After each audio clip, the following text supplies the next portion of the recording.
Hi, this is AJ Brown with Trading Trainer on the evening of Friday, August 17 with your Trading Trainer weekend edition of your daily insights. What we're going to do here is take a look at the broad market by taking a look at representative indexes of our watch list, namely the Dow Jones Industrial Average, the Nasdaq Composite Index, and the S&P 500 Index. We are also going to take a look at the New York Stock Exchange Composite Index and the Vix Volatility Index. And because it is the weekend, we are going to take a look at both daily and weekly charts. But before looking at any charts, we are actually going to log into the Trading Trainer Learning Community web portal by going to login.tradingtrainer.com. And of course, once we've logged into the Learning Community web portal, I'm going to direct you right to today's Daily Insights tab and further to the Recommendations subtab. Take a look at the recommendations we have for Monday, August 20's trading session. Slight changes in these recommendations could have major impact on your trading. You're also going to find here a link to our audio commentary. This is the audio where I take you by the hand through today's Daily Insights tab and its subtabs. Go ahead and click on that link. And audio is going to start playing automatically in the background in another browser tab or another browser window, depending on how you have your browser configured. Go ahead and listen to that audio the first time you do click through today's Daily Insights tab and its subtabs. It will make sure you hit all the high points. You can always drill down deeper on your own after the audio is over. Team, when you listen to the audio commentary, please pay special close attention to the opening and closing comments. In the meantime, for this particular broad market analysis of this Charts of Interest video series, we'll go to the Daily Insights tab and the Index Stats subtab. Our trading bias remains neutral bullish. Our industrials, shown by the Dow Jones Industrial Average, gained 0.43% today on heavy below average New York Stock Exchange volume, and gained 1.41% for this past week on light below average New York Stock Exchange weekly volume. Our technology stocks, shown by the Nasdaq Composite Index, gained 0.13% today on light below average Nasdaq Exchange volume and fell 0.29% for this past week on light below average Nasdaq Exchange weekly volume. Our large caps, shown by the S&P 500 Index, gained 0.33% today and gained 0.59% for this past week. Moving on to our secondary indexes. Our 100 best stocks out there, shown by the S&P 100, gained 0.28% today and 0.55% for this past week. Our mid-caps, shown by the S&P 400 Index, gained 0.49% today and 0.71% for this past week. Our small caps, shown by the S&P 600 and the Russell 2000, two different perspectives on small caps, gaining 0.60% and 0.43% respectively for today, and gaining 1.04% and 0.36% respectively for this past week. Our New York Stock Exchange Composite Index gained 0.52% today and 0.50% for this past week. Our Vix Volatility Index fell 6.02% today and fell 3.95% for this past week to close at $12.64 per Vix share. Our gold ETF gained 0.93% today and 2.23% for this past week. And our oil ETF gained 0.44% today and fell 2.77% for this past week. Let's move on to our economic calendar. We'll go to our Daily Insights tab and our Economic Calendar subtab.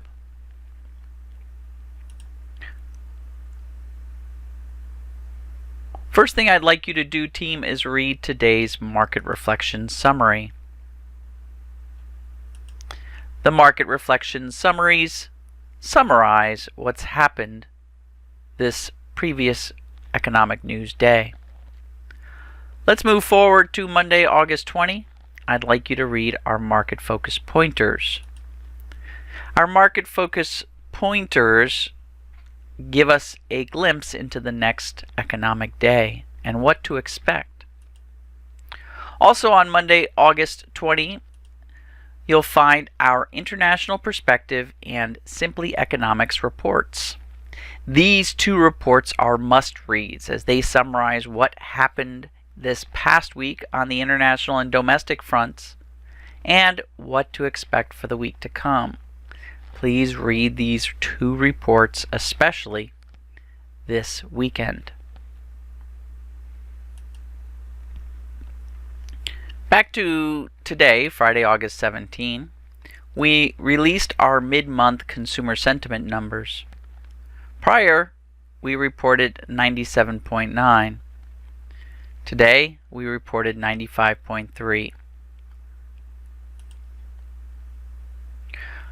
The Conference Board released their leading indicators. In June, the month-over-month change was a gain of 0.5%. In July, we're reporting a gain of 0.6%. Moving to the week to come, Monday will be a very quiet news day. So will Tuesday. Wednesday, Thursday, and Friday, economic news picks up. In the meantime, the market will respond to whatever transient external stochastic shock news headlines are present for the day. Moving on to our Trading Tools tab and our Watch Lists sub-tab. Here you can find that our Options Trading Candidate filter identified 7 candidates. They're all new to us, that's why they're highlighted in yellow. We're going to evaluate these option trading candidates for liquidity and patterns before adding them permanently to our list. Moving on to our Trading Tools tab and our Daily Picks sub-tab. Here you'll find our Trading Trainer Daily Picks Report Generation tool. We're going to take a look at volume and trends with our indexes. Do a deep dive. Our volume today was about the same as it was yesterday. It's also about the same as the 50-day volume simple moving average. It's a little bit lower, or in the case of the NASDAQ, much lower than the 200-day volume simple moving average. The oscillator shows that it is stronger than the oscillator average, telling us that volume has been heavier in the recent days. Our short duration and long duration trends for the most part are neutral. Backing this up, we're going to take our template algorithm filters. These mathematically go through whatever raw data we present them with. We're going to present them with the raw data of the index tickers.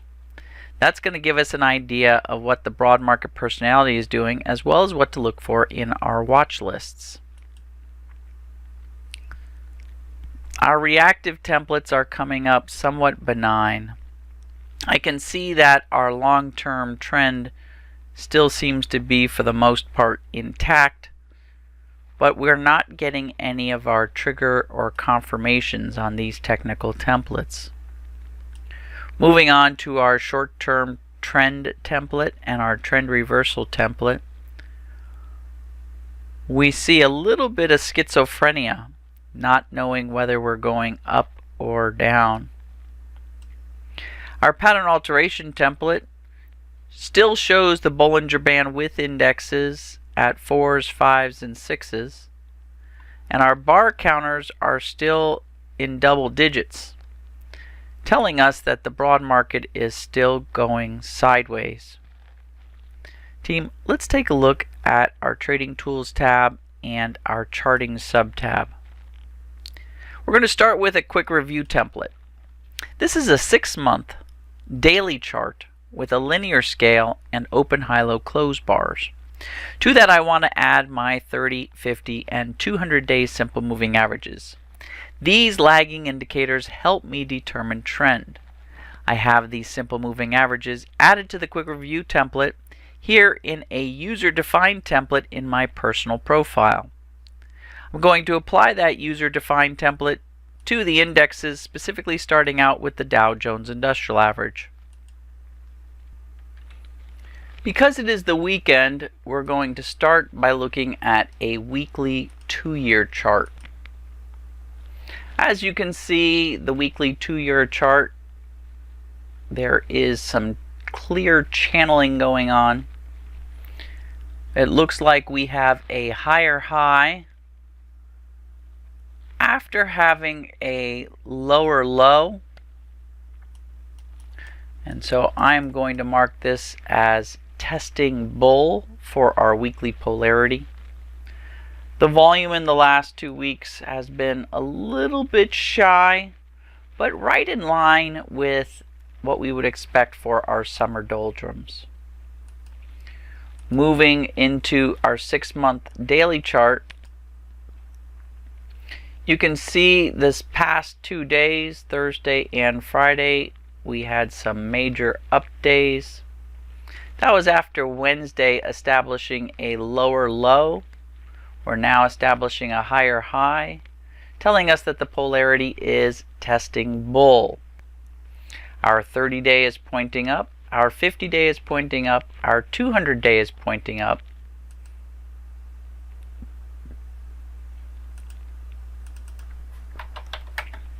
Our 7-day simple moving average is pointing up, and they are all oriented as if we're having a bull trend. Let's take a look at today's 5-minute chart. As you can see from yesterday was a gap up and then just some slight gains for the day. Today was also slight gains, a little bit more choppy. Moving back to our daily chart, taking some notes. We closed at $25,669.32. All other simple moving averages are oriented and pointing up. We're testing bull and testing bull on the daily polarities and the weekly polarities respectively. We're going to keep our trading bias on the Dow Jones Industrial Average at neutral bullish. Moving on to the NASDAQ exchange. Starting with a weekly 2-year chart, we can see that we have found a level of resistance on the weekly chart. This week's volume is a little bit on the weak side, more in line again with what we would expect our summer doldrums to be telling us. It's hard to say, but we had a higher high. We have a higher low, and I'm not sure where we are right now. I think we're still determining whether or not we're establishing a new high or not. So we're going to let this run a little bit more. In the meantime, we'll keep a bullish weekly polarity. Let's move on to a 6-month daily chart. Here you can see our 7-day simple moving average is still oriented for a bull trend compared to the 30 and the 50 and the 200, and they are all trending up.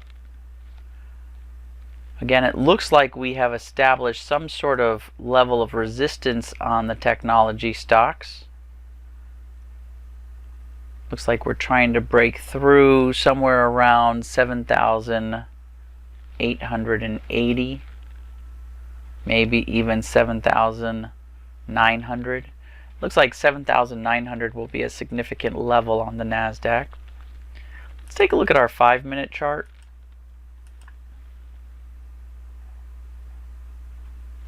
Our 5-minute chart shows a very choppy set of days. Wednesday, Thursday, Friday, very choppy indeed. Technology stocks taking a little bit of a breather, it seems. We closed at $7,816.33.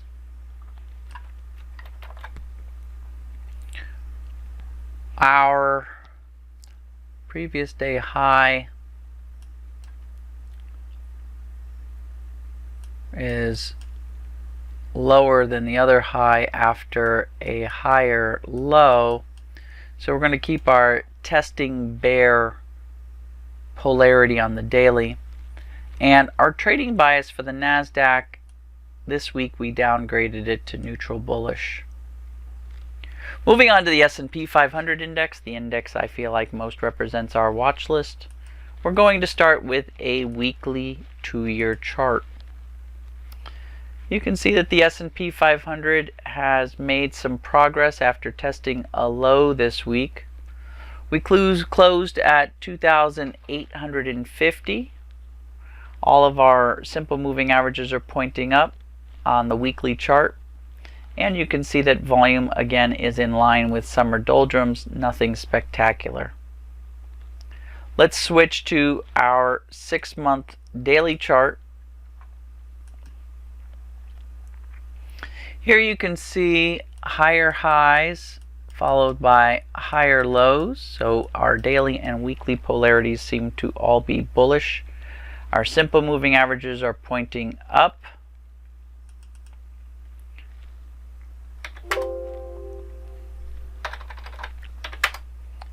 Our 7-day is oriented correctly with the others to promote a bull trend. And going to our 5-minute chart, we see just a choppy set of days after the gap up on Thursday morning.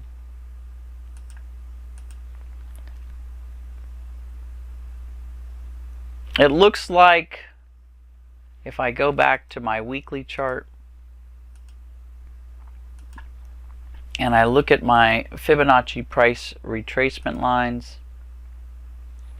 it looks like 2,875 is going to be a 100% retracement, and therefore 2,950 is going to be my 123.6% retracement line, and that would be a significant line for calling our trading bias bullish.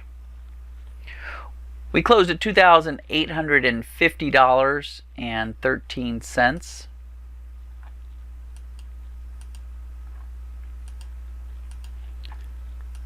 Our low was $2,833.73. So I'm going to go ahead and make a note that says we closed above resistance. We don't mark a new level of support and resistance until we get a complete open high-low close bar closing above. Still, our trading bias here is neutral bullish. Our polarities are full-on bullish. We'll be watching closely 2,950.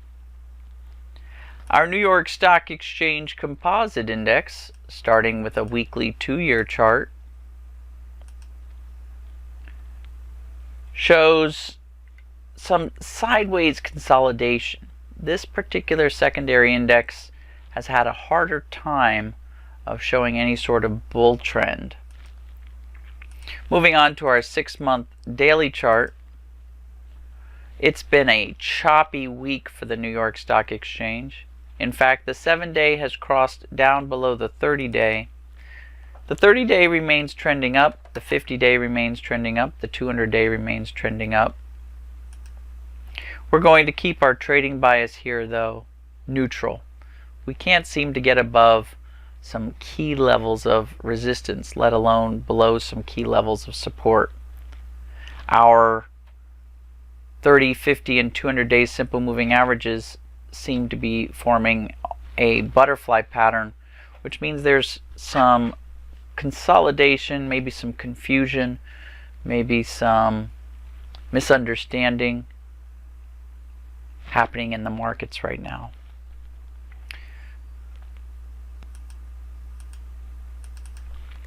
Switching to our Vix Volatility Index, looking at our 40-week simple moving average on a weekly 2-year chart, you can see that this week we popped higher than our simple moving average and then dropped lower ultimately. Implied volatility has had its ups and downs in this 1 week. Let's switch to a 6-month daily chart with a 200-day simple moving average, which is analogous to our 40-week simple moving average, as there are 5 trading days in every trading week. And we can see, especially on Wednesday, how the implied volatility really peaked well above the mean, and then over the last 2 days, especially today, closed down lower. Our Vix Volatility Index fell 6.02% today.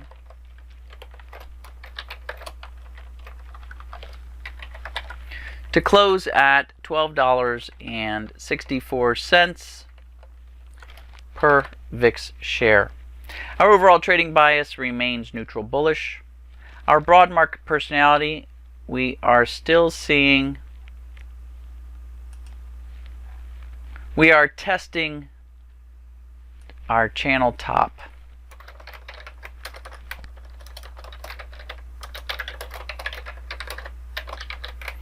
The market is responding to the following, including but not limited to transient external stochastic shocks, U.S. fiscal policy, U.S. Federal Reserve monetary policy, monetary policies of China, Europe, and Japan, the price of oil, U.S. economic news including employment, housing, manufacturing, and retail, and market news including mergers and acquisitions, initial public offerings, public companies going private, and earnings. This list of notes is in what I feel is the priority order of what affects what. So take a close look at those notes and realize that a transient external stochastic shock will have more meaning to the market right now than, say, U.S. Federal Reserve monetary policy, which in turn would have more meaning than a company going private. Keep that in mind. That's all I've got, team. Please take care.